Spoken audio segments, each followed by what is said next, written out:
He is an American, prepared to accept his responsibility to protect and defend his nation and those he loves. That is the soldier's mission, a mission which has never changed.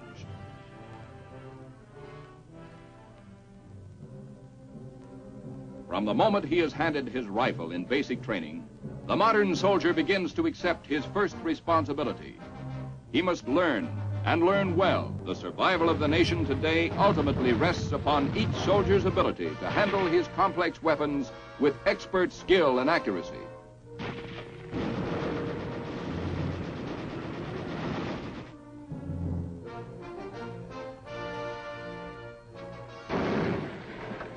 It is the responsibility of the modern American soldier that he must learn many weapons and learn them well.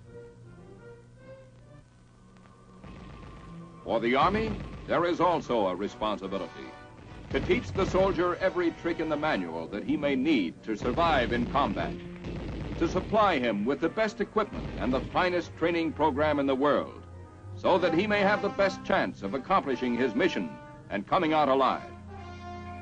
The enemy is strong and cunning, and if the American soldier is to win, he must know a great deal more than he ever did before. By accepting this responsibility to learn, the soldier is giving warning to his enemies that he is preparing himself to be smarter, stronger, quicker,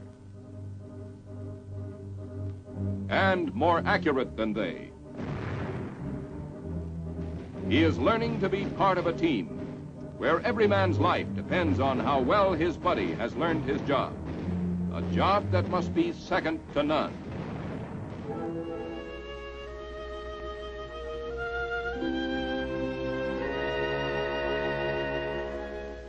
The preparation for the moment that would bring the Army nurse to your side began months before back home in the United States. After 3 years of professional schooling, the nurses were given 4 weeks of basic training. In those early days, perhaps the nurse wondered why she had to sit through seemingly endless classes and submit to rigid discipline. Often, while muscles ached and groaned, she may have wondered why it was necessary to take those long hikes or grope her way through a gassed area. Yet there were demands that would require of her perfect physical health and stamina, the strength to stand up under the rigors of combat nursing. 4 weeks of basic training finished, the Army nurse was ready to serve wherever the Army needed her most. She might have found herself stationed in a general hospital right here at home, or perhaps assigned to a mobile hospital unit overseas. After she arrived, she may have helped to build the very hospital in which she worked. For the field hospital or the evacuation hospital, like a circus, had to be able to pack up and move on at a moment's notice. Its primary function was to offer immediate surgical treatment to the wounded, and that meant following ever-changing battle lines. Everyone pitched in when a mobile hospital went up: enlisted men, doctors, and nurses. Just one small instance where basic training paid off. Those muscles, toughened and hardened during the 4 weeks of basic back home, were equal to the job. General George S. Patton, commanding general of 3rd Army, had his design for combat. Hit the Germans, hit them again, keep them off balance, confuse them, discourage them, drive forward, always forward. Soldiers were conditioned toward one objective: get that German first.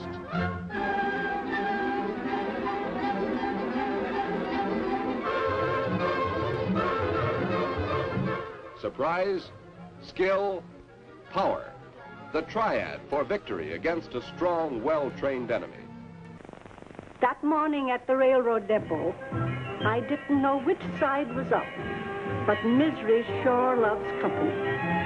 When I said goodbye to you, I was laughing, but I wasn't tickled.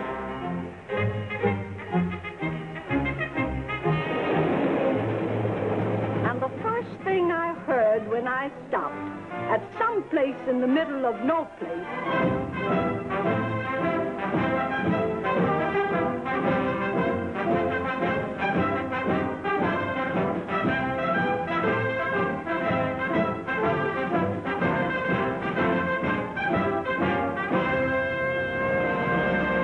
All right, men, On behalf of the United States Army and the reception center here at this camp, we're glad to welcome you here today and into the United States Army.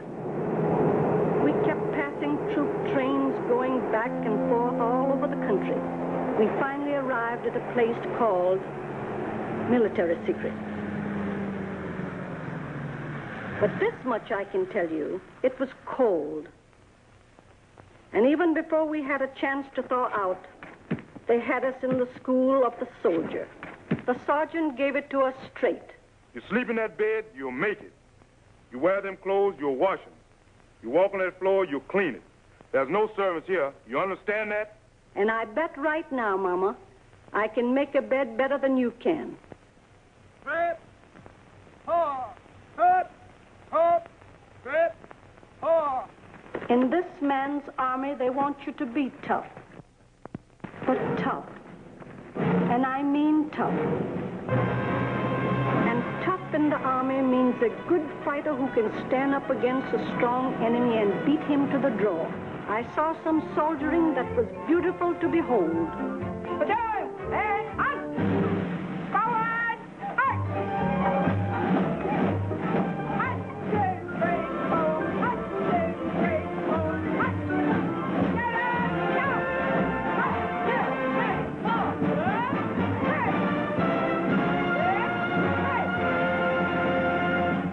And you'd better tell Uncle Everett to quit joking about the wax. Because these girls have forgotten more about jeeps and trucks than he'll ever know. So we called our Minutemen, the National Guards of the 48 states, and placed them into federal service.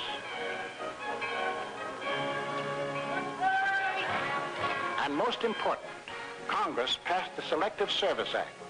For the first time in our history, we began mobilizing an army while still at peace. The first number is serial number 158.